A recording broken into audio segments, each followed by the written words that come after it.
আদমকে সেজদা দেওয়ার হুকুম কোরআনে সব জায়গায় আছে। আদম ছাড়া সেজদার জায়গা নাই।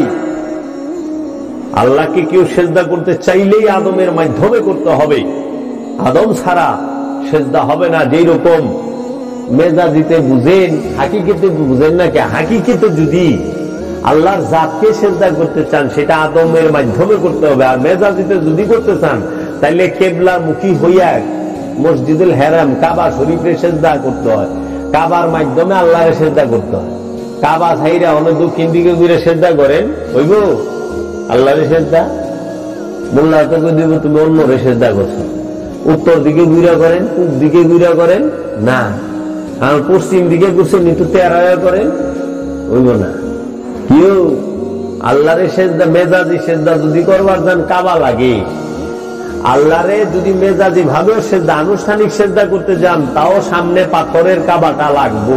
ইব্রাহিম খলিলুল্লাহর নির্মিত, বাবা আদমের নির্মিত কাবাটা লাগবে। আর যদি রব্বুল আলামিনকে হাকিকি সেজদা দিতে চান তাহলে রব্বুল আলামিন যে কাবা বানাইছে সেই হাকিকি কাবাকে সেজদা করতে হবে। এই জন্য রবকে হাকিকি সেজদা দিতে গেলে রবের হাকিকি কাবাকে সেজদা করতে হবে।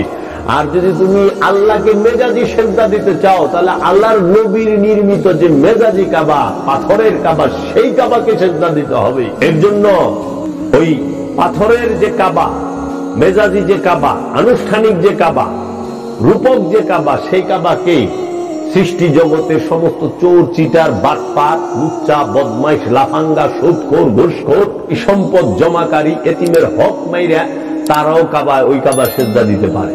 মেজাজি কাবা, মেজাজি কাবায় তারা থাকতে পারে। দেখেন পৃথিবীর সব ধনীরা যায়, এরা বেশিরভাগই আত্মসাৎকারী, জুলুমকার। কিন্তু হাকিকি কাবাকে, আদমকে খান্নাস মুক্ত না হয়ে সেজদা দেওয়া যায় না।